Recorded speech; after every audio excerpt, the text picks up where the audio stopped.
Our next presentation is by yours truly and is titled, Jesus, the Spirit of God.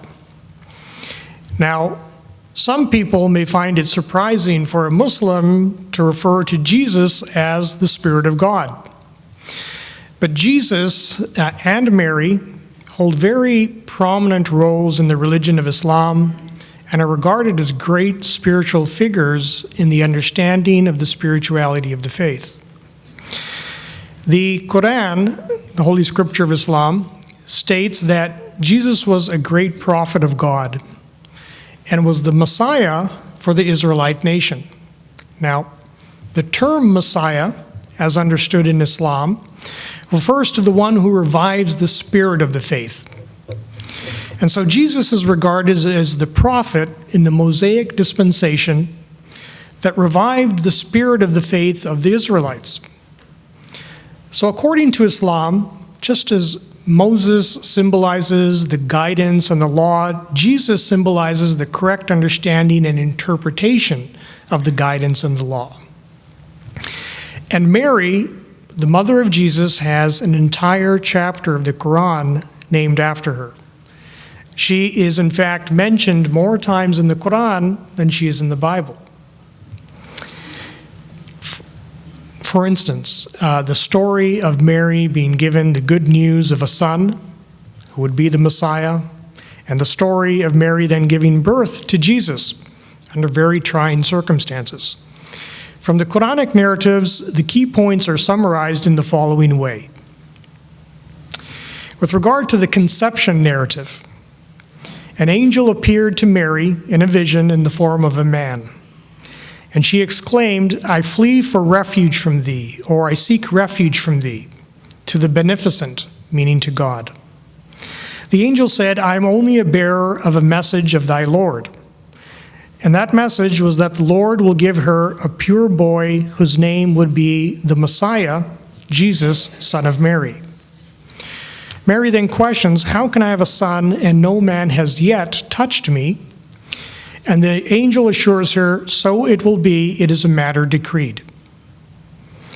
And here is some artwork from Islamic history depicting this part of the story, what I believe is referred to as the Annunciation in the Christian tradition. Now, with regard to the birth narrative, the story then continues that Mary conceived Jesus, and while pregnant withdrew to a remote place. And on this journey she went into labor, and the throes of childbirth drove her to the trunk of a palm tree. The pains of labor were severe, and she was in an extremely dire circumstance. And she uttered the words, "Oh, would that I had died before this and had been a thing quite forgotten," to describe the struggle at hand and the desperation she felt. A voice then came to her, revealing there was a stream beneath where she was, and that if she were to shake the trunk of the palm tree, it would drop fresh, ripe dates, so that she could drink and eat and find some comfort. And here is some more artwork depicting this part of the story.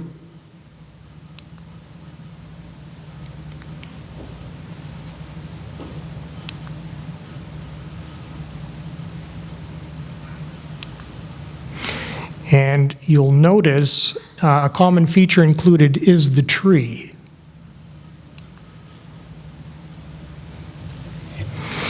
Now, although these narratives have been interpreted in different ways, much like how different connotations of these stories are debated amongst Christians, there has been throughout Islamic history a spiritual, or some may say mystical, rendering of these stories that provide underlying lessons on spirituality.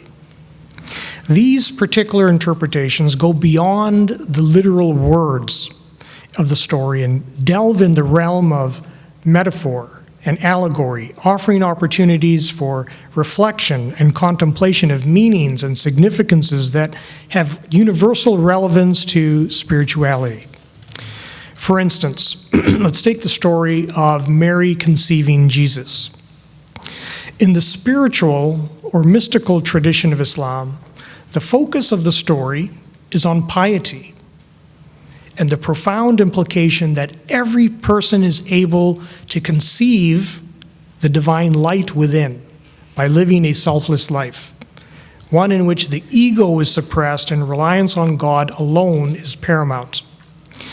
This is how the verse in the Quran in which Mary seeks refuge in God when confronted by the angel in the form of a man is interpreted. The idea is emphasized that the only true source of protection from becoming engrossed in a worldly or materialistic existence is to be found in God. The famous Sufi Muslim saint Maulana Jalaluddin Rumi, who is known for his poetry in the West and who I will be primarily quoting in this presentation, explains this concept in his writings. He states, Mary became selfless, and in this selfless state she said, I will leap into God's protection, because that pure one, meaning Mary, was accustomed to seeking refuge in the unseen, meaning God. Since she considered this world transient, she made the presence, that is God, her fortress, so that in the hour of death, meaning times of difficulty and struggle, she would have a bastion that could withstand any attack. Elsewhere, Rumi explains this concept in his writing. He says, before everything you own slips away, be like Mary and say to the material world, I seek refuge from thee with the merciful one, meaning God.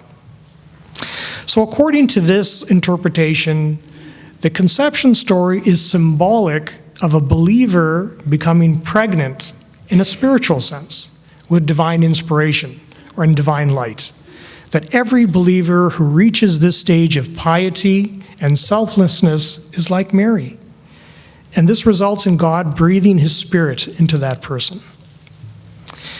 And the Quran lends support to this interpretation in a very interesting way. In reference to Mary, it states that the Spirit of God was breathed into him. Note the personal pronoun him, not her, the masculine form used to denote a believer in the general sense. Now, just as piety is the focus in the conception narrative in the spiritual tradition of Islam, trials and tribulations experienced by a true believer is at the heart of the birth narrative. According to this interpretation, just as Mary experienced the hardships and distress of labor prior to giving birth to Jesus, so too is enduring the pain and suffering inherent in a worldly existence necessary for a true believer to give birth to spiritual life. Rumi explains this interpretation by writing, our body is like Mary. Each of us has a Jesus inside. If pain and yearning shows up inside us, the Jesus of our soul is born. If there is no pain, no yearning, the Jesus of our soul will return to its origin from the same secret passageway from which he came. So, Mary giving birth to Jesus here symbolizes the spiritual birth of a true believer.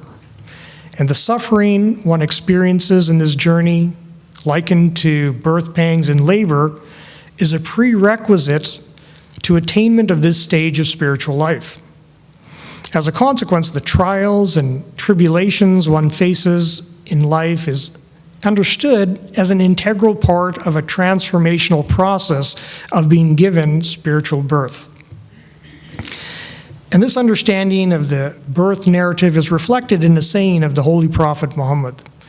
He is recorded as saying, every child cries when they are born due to the devil's touch, except Mary and her son Jesus. Now, appreciating the symbolism inherent in the birth narrative, the spiritual tradition of Islam, makes this saying understandable. It is not the physical birth, that is meant, but rather the spiritual birth of a true believer.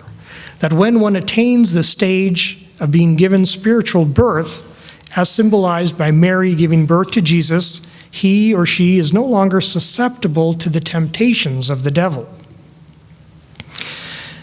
Now, in the spiritual tradition of Islam, the concept of spirituality is often explained by contrasting it with the notion of materialism. In this interpretation, materialism is represented by the ego, or worldly desires and impulses. And conversely, spirituality is represented by a higher dimension of virtue or morality, a state of being that is beyond one's selfish desires and needs. And because Jesus symbolizes the spiritual self, or the Spirit of God within, according to this tradition, stories about Jesus are used to convey lessons contrasting spirituality with materialism. For instance, we find in the writings of Rumi various anecdotes about Jesus and his donkey, where Jesus represents the Spirit of God within, and his donkey signifies our ego, or primal desires. Rumi writes, by abandoning Jesus, the Spirit within, you have nurtured his donkey, the ego. So like the donkey, you remain on the other side of the curtain, meaning on the other side of worldly existence as opposed to a spiritual life. Knowledge and gnosis are the property of Jesus, not of the donkey. O you asinine fool. Knowledge and gnosis are the property of Jesus, not of the donkey. Oh, you hear the donkey moaning and you take pity on it. That's how the donkey gets you to behave like an ass. Have pity on Jesus, not on the donkey. Don't let your animal nature rule your intellect. Your base intellect has taken on the characteristics of the donkey. Its only thought is, how shall I find fodder? Elsewhere, Rumi contrasts the spiritual and the material using Jesus and his donkey narrative by stating,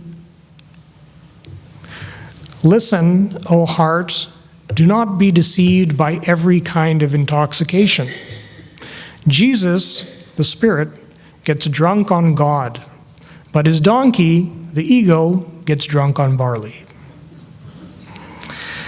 Similarly, in the writings of Rumi, we find mention of Jesus and the spread table, a reference to verses in the Quran in which Jesus prayed to God to send his disciples a table spread with food from heaven. Some people believe this account in the Quran may have some correlation with the story of the Last Supper in the Bible. But this story is used in the spiritual tradition of Islam to, again, contrast a spiritual state of being with a worldly or materialistic life. In these lessons, giving up reliance on the material sources of support is understood as necessary to having a seat at the spread table. Feeding at this spiritual table is also emblematic of having developed the Jesus within. Rumi writes that when one attains this level of development, Jesus greets the person by stating, welcome, wash your hands and mouth, for now the table is spread. Elsewhere, Rumi combines the symbolism of the donkey and the spread table and describes the attainment of this stage of spiritual development. He writes, when Jesus, the Spirit within, got rid of his donkey, the ego, his prayers were accepted. Wash your hands, for the table has come down from heaven. Another lesson found in the writings of Rumi deals with Jesus and the clay birds. Another reference to verses in the Quran in which Jesus molds a bird out of clay, then breathes into it, and with God's permission, the bird becomes alive and takes flight. Rumi reminds us of the notion of Jesus symbolizing the breath or spirit of God within every soul by using the story of the clay bird as a metaphor for the soaring spiritual heights each person is capable of reaching. He writes, "Come, soul, you are Jesus, and I am your bird. You made a bird out of clay. When you breathe into me, I take wing for the highest." And elsewhere, Rumi clarifies that the clay bird or dust is meant to represent our material existence, and that the breathing the spirit into the bird symbolizes the awakening of the spiritual life within. He writes, "I am the bird of the spiritual garden, not of this world of dust. For a few days only, they have my body in a cage." So, to bring this short presentation to a close, I know I am standing between you and the food. One could take hours of reading and contemplating and meditating on, and then rereading just one of these short passages from the writings of saintly figures of the Islamic spiritual tradition, like Rumi, on the meaning of spiritual life and the illustrations of Jesus symbolizing the Spirit of God within. And one could spend years, perhaps an entire lifetime, studying their significance and trying to fully appreciate their applicability in our daily life. And yet, I am fascinated by the thought that the basic message that appears to be at the heart of this spiritual tradition, the hidden secret of this mystical realm, if you will, stripping away the layers of the beautiful prose and verses, ultimately leads to the simple yet profound question, what would Jesus do? Which brings me to the end of my presentation. I thank you very much.